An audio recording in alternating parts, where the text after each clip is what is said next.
préparaki ba vidéo pour na nuire Rosny Kaiba, ce sont les mêmes gens au ba vandaki lisusu basala siko click ya makasi ke batie ba mbongo na bango age mobali pe ya zawadi andime bike mama kope ya mbongo to le kisango te eza mbongo ebele. Donc Zawadi c'est une femme mariée. C'est une femme mariée. Maman ya Zawadi à l'équipe na émission alobi ke moi zo na za mwasi ya mabe azoko c'est la Mike Alambai makambu. Wana mama o ya boti Zawadi. Vraiment. Alobi ke mama biso toza ba famille chrétienne. Soki tout le monde que moi na biso akomi ko kende contre na o ezali déontologie famille. Ça dépend de l'heure que vous allez consommer votre émission. Bonjour et bonsoir. C'est toujours moi votre humble serviteur Hassan Boma Gilove l'international. Toujours sur votre chaîne Reçu TV. Il n'y a pas de déception toujours. Walter, oui fidèle internaute, je suis là devant vous, on va parler de quoi? Donc restez toujours branchés sur notre chaîne Reçu TV. Boyoka lelo tozolo belanine beaucoup sami personnes pas amis placées au azana batu obno yebi palobelaka tozana bango pour ça information ya bien. Un grand merci à mon boss c'est papa Bruno Motona Nzambe, pourquoi pas notre maman la patronne maman Christa Pelé. Oui, un grand merci à vous, sans oublier directement notre caméraman Christian Malou, sans oublier aussi Isaac Nzambi Mukuse Atalo, même Mutunde Maïle Misapi Atalo, mon réalisateur, c'est toujours lui, Isaac Nzambi. Un grand merci à lui et donc restez toujours branchés sur notre chaîne et sur votre émission 100% star Bessa Makambo, Ozo Makambo. Je ne suis pas seul, je suis avec mon bien-aimé, mon frère Eric du ciel. Donc c'est lui. On va parler avec lui. Je voulais parler de quoi? On va parler des sujets de notre frère Mike Alamba. Il y a plusieurs sujets. Restez toujours branchés avec votre émission et soyez toujours là. Ne zappez pas, regardez votre émission. Boyo Kaba Vérité, Otozo Bimisa, Boyo Kaba Makambo, Otozo Kundola. Donc, Marama Boyka, on a reçu TV. Isaac Nsami, je ne sais pas si tu es déjà prêt pour recevoir notre invité. Tu es déjà prêt? Bonsoir et bonjour pour vous. Bonjour papa Gilove. Bonne santé. Santé Nangolo Zambikito. Merci beaucoup. Oh, tout ça déjà, on a vu que partout, tout ça international, France, Belgique, partout le monde entier, on voulait parler des sujets où ils ont Ningisa, où tu es les réseaux sociaux et comme déjà donc et bombardé. Mais avant là, je voulais que se présenter dans la fan au bazo Tanana. Ok, moi na bengami na kombo ya ndeko Eric au cours de révélation. C'est-à-dire naza alanga nzembo. Nazo ça la musique nangai et puis je suis dans les affaires privées. Alors les lots siko to meki pour répondre à une invitation na yo. Pour na kumeka kolobe la vérité. C'est ça. Par rapport aux hommes on a mingi ba pour na koluka pour ça la base na ba chaîne na bango bazona ba fausse information pour na koluka peut-être que nuire ba to misusu ou couper sa raison côté misusu mais quand to yesi pour na chaîne za chrétienne to lingi peut ça ozali ba vérité za claire place ma base ko porter conseil zali to ko porter conseil place pe le côté zali to dénoncer. Voilà. Ok, merci beaucoup. C'est toujours votre humble serviteur, frère Eric Binomo Boyoki. Déjà, je suis avec lui. Ne zappez pas, en tout cas, vous avez l'émission que vous étiez comme mécano, kota na chaîne, parce que vous avez information et le puta. Awandende, na Reçu TV, Makambuya solo, pena toujours Walt. Donc, frère Eric, je ne sais pas. Par rapport à monsieur Oipole Libiso, Oizui Nangambo, Nabino Bassal, Nanzambe.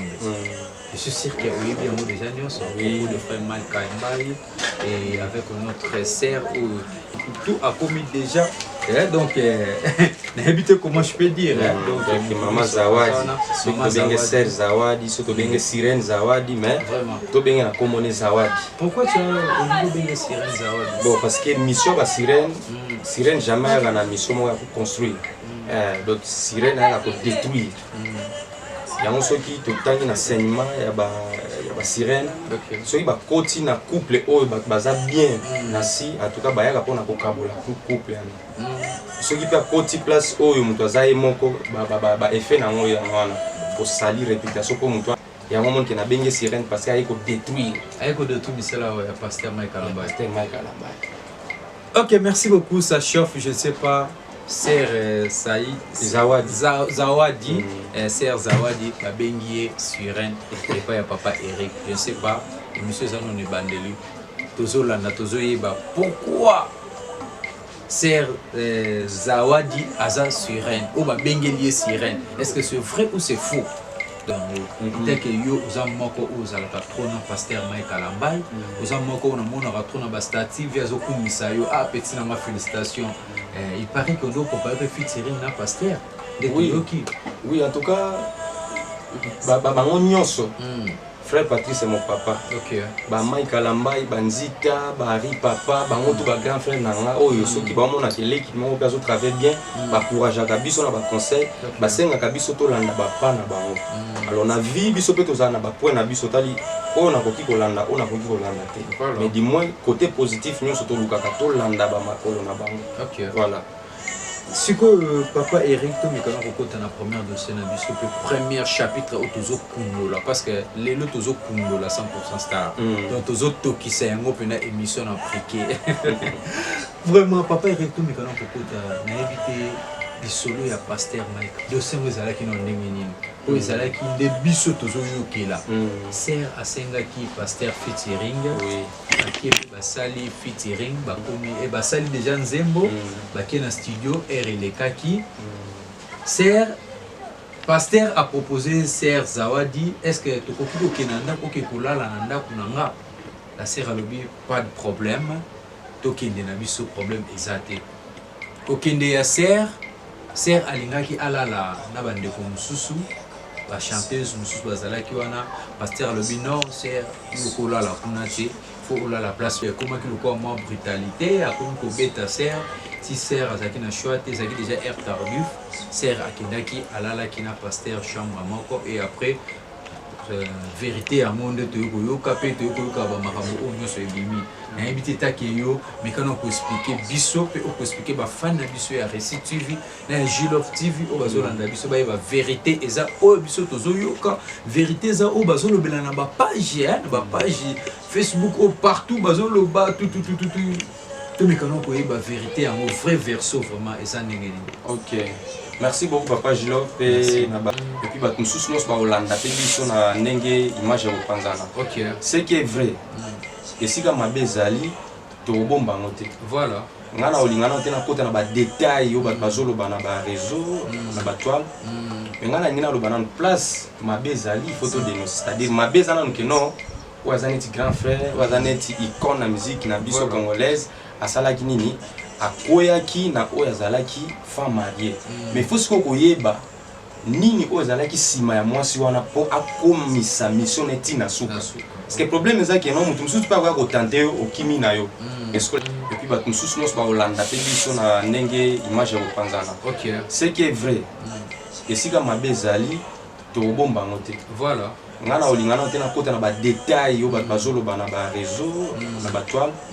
Mais ngana ngina loba na place mabezali photo dénoncer c'est-à-dire mabezana nke non wazaneti grand frère wazaneti icône na musique na biso congolaise asalaki nini akoyaki na oyo azalaki femme mariée mais faut siko koyeba nini oyo azalaki sima ya mwasi wana po akomisa mission neti na suka parce que problème ezaki non mutu mususu pa ko tenter okimi na yo est-ce que projet oyo Zawadi ayaki nango ezaki featuring te featuring ezaki kaka donc eza bato baza sima na ye donc ezaki click quoi eza click petit lelo click wana ezo continuer na ko demeurer babandaki nanu ko attaquer nanu Seros ni Kaiba hôtel sexta ba monter pena donc ezaka même click wana vu que ba Mike azalaki out azaki na États-Unis pour na préparer ba concert. OK.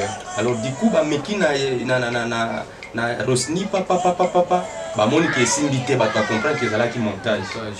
Alors ba quel sous bati ba moyen na bango en jeu que non to luka mutu moko oya ko kende po ba yebaki mutu atindaki c'est-à-dire ayebi déjà Mike Alambai bien habité ceux qui te tiennent bon peut-être à robo yambon. OK. So to pese cop à voyage à robo à voyage pour déjà voyage à kandenga lingi. So to pese cop église ça déjà une église. Mais nenga za na moi si te to tindela et moi si aya basa la featuring. Alors moi si on a peur ko ba nous manifester ba biloko moko ba ko séduire mon sale nzambe. Alors il s'est fait que non moi si aye a sengi fête akei na ndako kane ba to lobi RLKaki moi si alali ndako. Kolala na ndako esali ke no esala manyoso ne bat balobi ke no bakoyaki oui kokoya ezaki bakoyaki mais ndenge bat bazolo belo ba vaseline banini wana eza siko lokuta pona koluka ko nuit mosala nzambe Kokoya en tout cas Kokoya papa Eric mais quand ko expliquer biso Kokoya eza kino basali ekobo voilà Kokoya na eza parce que basali ekobo ye moko pe papa Mike Alambai frère Mike Alambai pasteur Mike Alambai sika azali andimi avoué makina ezalaki cours ezalaki préparé même Batouana ba préparaki ba vidéo pour ko nuire Rosny Kaiba ce sont les mêmes gens au ba vandaki lisusu basala siko click ya makasi ke batie ba mbongo na bango age mobali pe ya zawadi andime bike mama kope ya mbongo to le kisango te eza mbongo ebele. Donc Zawadi c'est une femme mariée. C'est une femme mariée. Maman ya Zawadi à l'équipe na émission alobi ke moi zo na za mwasi ya mabe azoko c'est la Mike Alambai makambu. Wana maman o ya boti Zawadi. Vraiment. Alobi ke maman biso toza ba famille chrétienne. Soki to monde ke mwana na biso akomi ko kende contre na o ezali déontologie famille. Mère de 4 enfants. Jeune o bazani wana ba boti kaka mwana moko. Mwana moko. 3 ezaya mibali misusu. C'est-à-dire, il commence à coucher coucher dans mon bail fois quand malobi sous que non jour on a boy qui coucher dans Mike Alambai parce que nazaki na règle c'est que asa mutu atanga te qui vous dit que non ceux qui mutu na règle à coucher dans mon bail ndako jaune règle ça juste période de salité donc ezola sa rotation ya cycle menstruel tant aussi la msusu ezo banda et ça n'a rien à voir na mutu kumba zen mutu akumba na akumba zen na 14e jour où ezali période de ovulation ovaire longue comme polele ti mutu azo expliquer makamwana azo maîtriser en côté. C'est-à-dire ezaki bato bazaka ka moko pona nini yepe na mutambo wango salaki nini akotaki et puis tant on comprend que na kwei yango na publier que no baraki basangisa pondu na ntaba to me ko comprendre pasteur parce que kwei aki ezalaki pondu et puis to condamner tozo betele maboko te to condamner ye que non pas posali mabe mais na mukanda ya un roi bible ezali koloba nini Ange ayaki tango akutaki mosala nzambe moko akoyi ayaki na deuxième chance ayebise ke non ayebi ke non okoyi sokola mela mai lia bipona yo et c'est de la même manière Mike Alambai aza mutu Mike Alambai aza na mwasi na ndako te aza célibataire et sali ke non ba piéger ye piège yango pe akoti na kati mabende soki atelemaka wangana kapo bato mosusu bakoyaka mosomona ye azosimaka micro azo défendre buzo banaye mais quand même à comprendre que non a se retirer na scène na se retirer na makamba kotea na makamba musique na sika pa zala ki net ambassadeur kuna a se retirer et c'est comme ça qu'on comprend l'attitude d'un affaire de Dieu à comprendre que sali mabe a quitté mais ce qu'on dit aux hommes on appelle sur les réseaux sociaux pasteur juste savoir malade yango eye na sima yekobo oya sala ki na ser Zawadi après malamoko ba trouble wana ba panique ya ba voice yango ne belisi pasteur ou comment bon papa Jules ngai naza muto na solo la kabina na bango presque nyonso baza bayana c'est-à-dire bato ba coller maladie ya Mike Alambai te na makamba Zawadi ça n'a rien à faire et ça n'a relation moroté Mike Alambai ti azaki na poto pona ko préparer makamba bango ba majabu wana concert a été malade au moins ka le papa oui ba koela na c'est-à-dire ozana malade mais ko bina je crois na été ce bon na image na abina kilo la soldat alors du coup et que ko matissa malade. Est-ce que je ne sais pas, Isaac Nsambi, il y a l'image où il y a un pasteur wana ezali, ce image wana ezali to cause un peu moins stressé. Oui, image wana papa caméraman ala kisabi so ndenge. Papa Mike abina ki na point moko boye, oza malade alors yango nde rechita ki ye. Au point qu'il a perdu qui a piqué qui crise ti ba maki na hôpital. Et ko c'était temps oza na hôpital aller. Zawadi abandi siko azwi siko yo relève ba makambo we asali bo to kenaki ne boy makambo na ngekuta wapi na hôpital.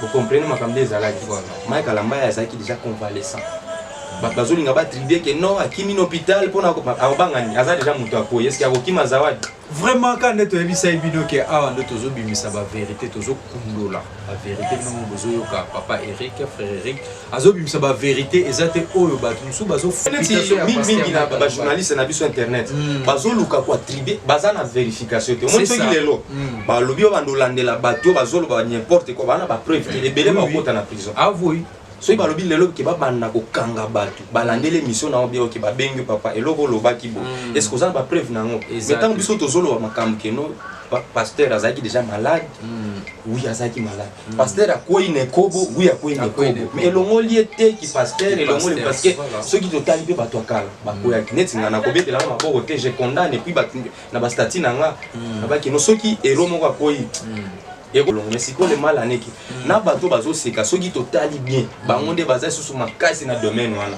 oyo ebimi eza peut-être ya pasteur Mike Kalamba mais ya baona ne ebimi te en tout cas toyebi te phénomène oyo ezomema biso wapi bon ezomema biso wapi comme chaque année baise nouveauté chaque année nouveauté mimi lobi peut tokoyoka po papa Eric asalaki boye donc wana eza exemple kanga na PC donc makambo ezokende kaka boye papa Eric tomeka kobeta lisusu solo ya majabu oyo epanzani pasteur Mike Kalamba babengani na majabu pasteur Mike Kalamba babona majabu eza na baser mosusu mpe bakitaki majabu do ezalaki ke ondimi na ndimi te allez là-bas ondimi osaki opesi makambo balekisi yo système oral ndenge ezala toyeba na vérité yango parce que toyebi ke moto lelo soki akoyeli likambo ya vérité ebimaka ebele eza neti lelo moto soki akufi bokomokoyoka basecret oyo ebombana azalaka boye mais lelo oyo pasteur Mike Kalamba akufi te aza en vie mais likambo oyo ekweleli ye parce que nde tokomi koyoka parce que moi je m'intéresse trop na bapage mpo na bapage moi je suis chroniqueur nazozwa nde bainformation ebele na bapage oyo toza et en plus naza na bapage oyo ya likolo bengani pasteur Mike Kalamba na majabu faux ou non eza lokuta babengani te balongoli kaka ye nde na poste oyo bandaki kokipe lokola ambassadeur mais babengani te chasser différent na kolongola mutu na minute aza na suspension tokobenga ngo suspension te parce que balongoli oyo ezalaki ngwende na ye on comprendre donc azwa sime susu role wana ya ambassadeur te mais ngi oloba te keno babengani akomi neti nga lelo mpe bakobenga to bike yo Jilov Asal Mboma lelo muto zana majabu oui voilà non c'est pas bengana au fait majabu ezana no structure oyo ezana no chrétien c'est-à-dire bakoki kosala makambo lokola païen te c'est-à-dire bazomema makambo baza pe batuti batali est-ce que ezali parce que moni ata na foot penalty mususu ezaka soki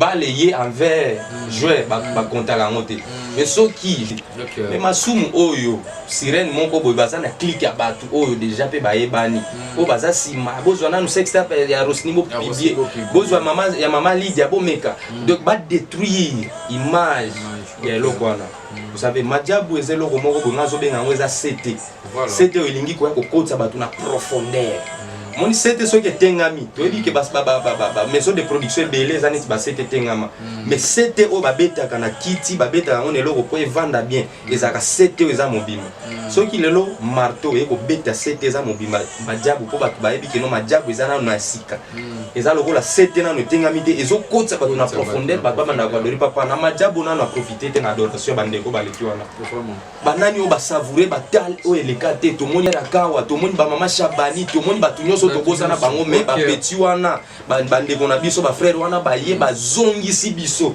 baye na mafuta ya sika tozwa dore yesu bolingo ya solo kumama papa ye bana na bazwemba mo ozoka chair de poule papa mais papa Eric yo pe namoni volontaire beta mo tourna majabu ezala ete ya bon en tout cas biso tokutana na ba comédie ebele bato ebele balia biso bambongo yaka na mbongo pesa boye tokobimisa yo bona ntango tomoni keno bato balia biso ntango siko projet majabu ye tokanisaki pesa kaka keno ndenge bato wana bayaka kosengasenga biso bambongo yo ebeke pire vie na yo aza wana kokai mpe kotuta embala moko po ezaki déjà retard po eloko abongo basengaki nanu oyembi oyo tokenda mpe na bamaison moni na structure oyembi lokola musicien moko oyebi ke ngai mingimingi motu na ngai eza papa Patrice naza baligne na ye alors moto ya liboso alia biso ba $25 na ba 2009 deuxième moto aliaki biso mbongo ezalaki papa Roger Baka ye mpe asengasenga biso bambongo mokokaka moko oyo alia bino alia biso papa Roger Baka abengisa bamusicien nyonso abiki soki oyembaka lokola lor mbongo yaka oyembaka lokola Matu Samuel c'est-à-dire soki omitaka musicien moko interprétaka musicien wana oye soki oyembi eke basepeli na yo bango bakoproduire yo tokongola ba $20 ba $10 à l'époque tala ndenge tozaka papa zwaka Kinshasa mobimba Mon père ça pasteur Roger Baka. Isaac Ntambi. Oyo ka makambo ezobima. Donc ba vérité. Benga papa kasi compétition et décaté. Mutu mususu pa ekota soki kota Tanzanie. Parce qu'on raisonne te so no malembe ko papa Eric Saki bino bino azo kongola na ba $25. C'est un vieux que je respecte parce qu'il y a dénoncé ba makambo et ça. Yo pe le losko zo dénoncer. Na lobi parce que zo lo ba vérité o na lobi na vérité o biso to kuta na ngo esala ki biso pe tango majabo yaki to négliger. On parce que biso déjà pasteur Roger Baka est kama bino ba $25. Après ça mutu mususu ayepe auti na est kuna. Toye awa boy na structure moko boy to luka ba nouveau talentier. Toke su to pesi ba mbongo kuna. Ba lia biso ba mbongo. Vraiment. Tellement que pour ces alai kaka ya biso to ko mona su 3e elo. Tant ba lia ki biso mbongo ezaki na lemba. Oh, mutu mo za na États-Unis, asali structure moko boy biso ko yembi o imiter musicien moko boy a go produit to sala biloko na ba mbongo kenda. Majabu siko tango eye. Biso to moni a seki makambo nyonso zaka nemo ba olia biso ba mbongo na biso pam. OK. Po to mona ine ba bauti na banzembu na ba WhatsApp ba nini. To meka ka pe kuna peut-être. Alors vu que eye na succès nango ndo moni keno ba komi ko bundisa ngo. Alors balobaka soki balingi ba beta petit peuple, ba beta brebis ba takaka nanu berger. Yango ni babandaki na ba ambassadeur ba ko seli rosini maka. Alors ba mekipe ko tante Mike Alambai, Mike sikwa koyi. Vous comprenez? Baluki pe Deborah ba moni ke Deborah Lukalu alendi ba ye na ba mbongo yaka boye biso to na maison na biso de production alendi abina yo lukani ni kuna majabu za déjà na nyonso ale babi ale to kende siko kota mobile nde ba kende ba take kaka même batwana ba tindi Deborah za zaki masaso ba préparaki ba beta Deborah vu que spiritualité za makasa comprendre que oh za vie na ngate na ko céder pour na mbongo te ba pele kota ki belé ki na céder te alors mais qui côté mobile pour donc tous ces gars pour détruire l'ambassadeur à Majab. Ok, merci beaucoup. Nous sommes presque à la fin avec notre pasteur et notre frère Eric, donc Tozanae. Dans quelques minutes, on va chuter, donc restez toujours branchés avec votre chaîne Resute TV, il n'y a pas de déception. Toujours Walt, Naebike émission déjà qui toko, donc Tozo qui n'est pas Tozo Bimsa va vérité. Pour pas n'anga mikolo nazo kundola, nazo Bimsa va vérité aux qui cachent les Tozo Bimisango na poisson. Papa Eric, tu me connais comment t'appelles le solo à pasteur Moïse Mbiye, na pasteur Marcelo, na pasteur Mike Alambai man. Tu peux ça non marambo en vérité on est bimana. Au fait, problème on a nous a entre pasteur Moïse na pasteur Mike Alambai, ezaka ni nezane tinde tozanga na yoko. OK. Projet oyo ngai ezaki anga na mema yo pe na projet yango. Alors na moni ke biso na mutu o to sala ki copie anezo simba lisusu bien te. Na memi yo pe yeba ki pe copie wana. Nazo signala ko ba vérité nyonso Jilov. Ndeza boye copie na ndenge to solola ki na moni zo simba te. Ngana ko kana ngali lisusu. Wana siko yo na wana yo pasteur Moïse Mbiye. Nga Moïse Mbiye. Anga siko Mike yo Kalambai. Siko yo zo betela. Kazo betelo masolo pe na memo petit na stricti na abi ke no copie moko boye. Donc to ki neka clair parce que ba ki photo kundola ezaki boye copie maja parce que copie wana tango epa Moïse Mbiye et yaki na kombo ya Bibomba production OK. Un pasteur ouais azana mutema malama osunga bato voilà donc yé na monde chrétien azana ti abeda chou ayoka kama ya batu asunga ka batu yesko mingi asunga ka ba chrétien OK azosombela bango ba mituka ba mapangu donc c'est un beau papa yé pene muto sali ke lelo monde ebimisa amoni ke no taleza belé na banda na ba veni na ba province atie ba moyen Angers akiko kongola bana na ba province kuna aina bango Kinshasa projet ezaki ya Moïse Mbiye parce que ba mona ki ndenge projet ezo kendele copie yango ezo kendele te na norme oyo bayokanaki ezaki copie il faut simba Congo mobimba voire même monde entier parce que ba artiste baza partout et puis du coup Moïse Mbiye comme Mike Agobimisa kaka ba musicien l'église na a se focaliser qui na Trina alors ti to ka deuxième projet ezaki prévu qui abimisa Teddy Disso oh ndeko na biso lelo c'est un frère que j'aime beaucoup Trina ma sœur na linga pe min pasteur pe na linga bango nyonso alors esali ke ba mondenge projet zo kende bien te voilà bon Moïse Mbiye azaka déjà ki alingaka te bataki nombe ba comprendre que no ande to komo kende boye natika nanga alors tango yo tiki basololi na Mike Kalamba que nos projets oyo il faut tout ça là nango nini to continuer nango to arrêter yango boité parce que ça projet oyo to memango musika bon Mike pa mo ayeba kité que non Moïse a omona nango mabe trouva ki yango normal parce que yepé Moïse atika yango na ndenge mabe te atika yango na ndenge ya bien ça qui bien bazo solo la bien alors Mike a proposé yé projet na bi que non okokipe ko sunga biso o mais ma projet to découvrir ba talent to promouvoir musique na biso qui est likolo vous comprenez côté nae abaki dans l'égoïste c'était vu que ça projet ozo senga babimisa ba nouveau talentier yango mona ki abengaki Rosny parce que Rosny pe ba sérieux wana zaki déjà na moita ba nzemne zo beta a sélectionner ki ba musicien oyo baza pe expérience ba sala pe ba album oyo réussissant na vie parce que mutuloko la Deborah Lukala za une chanteuse internationale a beta ba Afrique d'ici ba Côte d'Ivoire ba poto donc alors azwa ki batwana voir mes Fiston Mbouy azaki déjà comme Thomas parce que il paraît que comme on peut y a Fiston si azaki ba fina qui était on les a interprétation ba tout OK donc Fiston Mbouy azaki na contrat na maison mususu alors et sengela qui était abima moins sérieux que non au moni yo tiki biso alors dit que c'est un garçon qui respecte les gens et puis qui craint Dieu boya qui ko bebisa contrat na maison mususu kuna boye ina ba que non on reste famille mais même prochainement to ko travailler à la longue comme on a que Madiabe ko produire pe Fiston Mike Stang asangisa ki batwana asangisa ki bango na idée te que no ya ko bundisa Moïse Mbie ya ko sala soki ndenge nini alors du côté que Mike a vandi dabi que non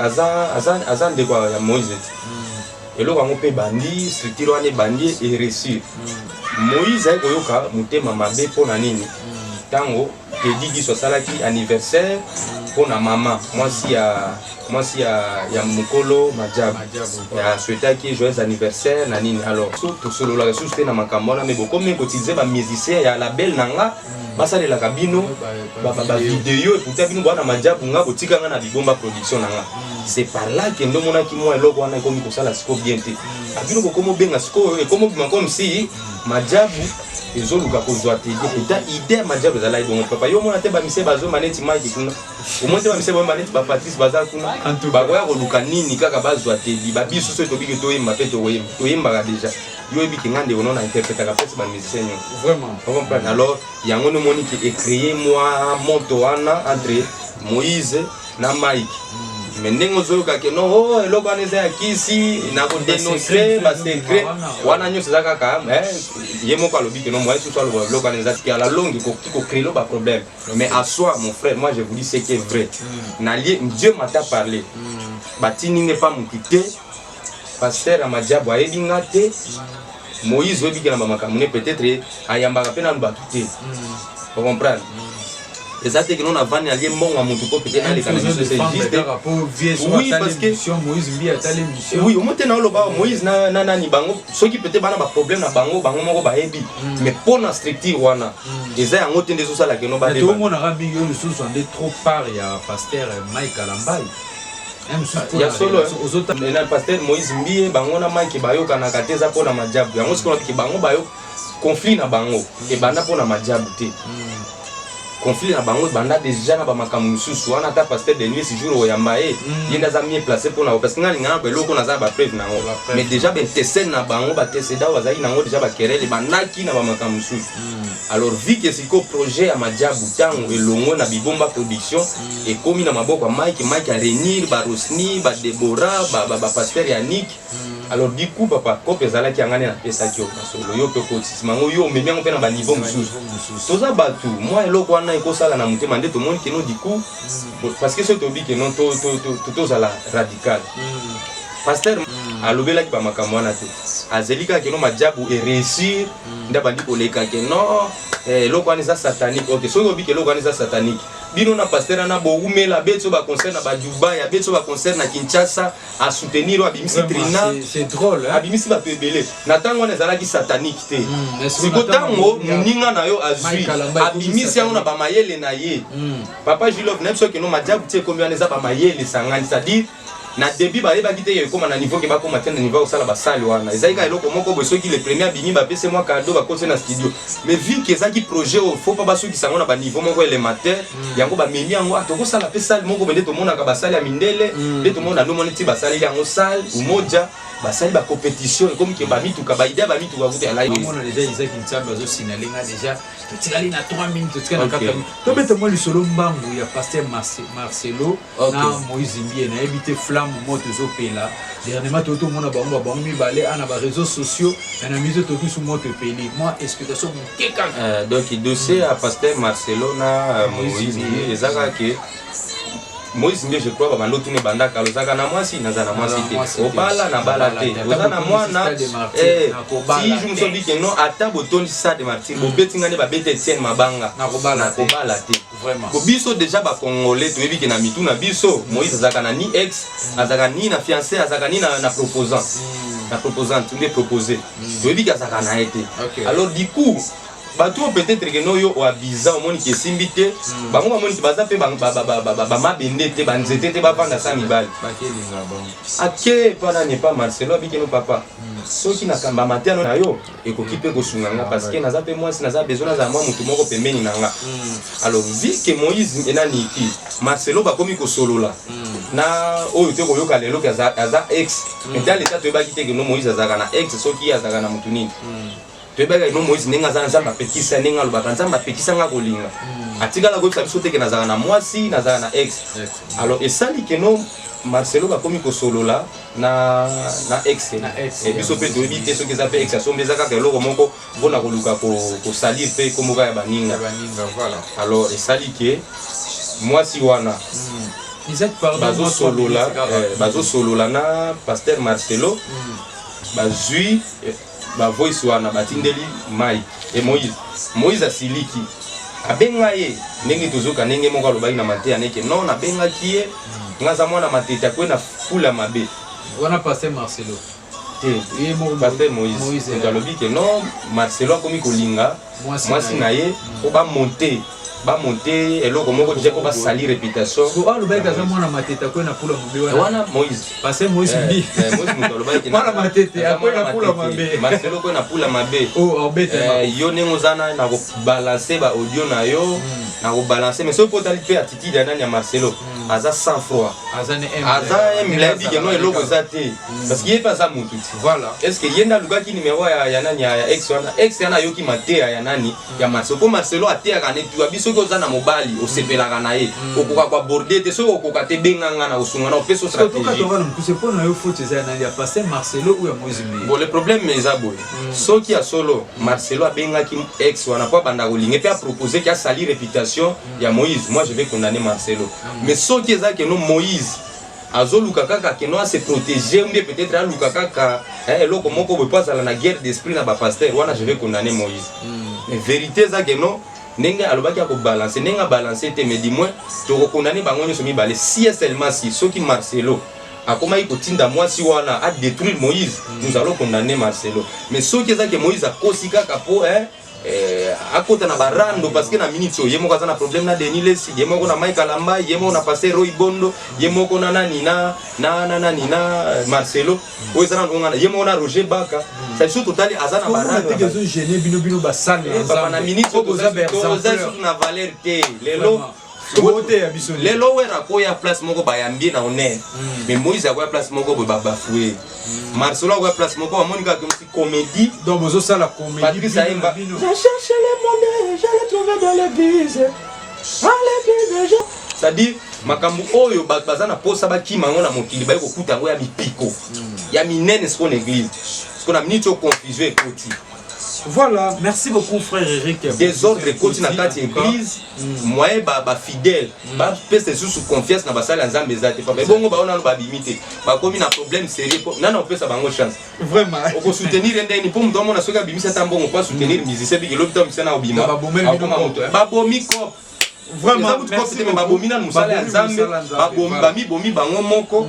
Obini nezo sala bongo parce que balingi koyoka nzambe te bakomo luka kosala eloko po bazala na ta biloko na ye azala na ta azala ayebana bayeba ki azala mituka koleka ba misia mokili aza pas de c'est-à-dire balingi ba vivre lokola monde nezotinda ba mpe a écarté mais ceux qui ba mitiki nzambe orienté bango bakokwea na kati ya ba poule oyo. Merci beaucoup frère Eric nalandaka ndeko moko alobaki musicien mokili na nzambe bono so bara ndenge moko différence ezate parce que Kofi Olomide mutalo Kofi Olomide voilà parce que makambo susu ba musicien mokili ba osala ngo mais basala nzambe ba osala ngo oto yebaka na kaleza ki ba musicien mokili ya bande ko sala ngo mais lelo ko ba sala nzambe et en plus pasteur aux osala no likama bo sans force donc aux osala ngo pe papa je le to condamner Kofi ponani to tikala ko mona mutakala Kofi te to tikala ko mona ya wera te ya JBT ya ba misia mokila général to mona ta par kaka ndeko Ritende et monana mais so to tali bien mais côté na biso bon mona ne belé hein